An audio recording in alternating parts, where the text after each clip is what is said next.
Hello जैसा कि आप देख सकते हैं ये स्वराज 60 जो राख पड़ी है उसको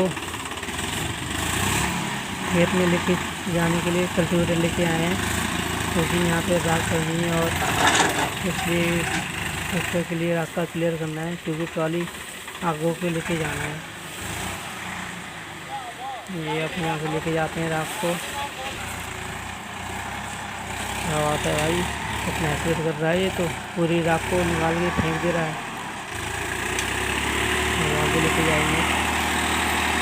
अच्छा एंट्री कर सकते हैं दोस्तों, ये पुराना स्टार्ट काफ़ी शानदार ट्रैक्टर, काफ़ी दमदार ट्रैक्टर ये भी। दोस्तों अगर वीडियो अच्छी लगी तो ना लाइक सब्सक्राइब कमेंट भी कर देना। क्या बात है भाई, क्या बात है। आएगा सर ट्रॉली यहाँ पे खाली कर देंगे।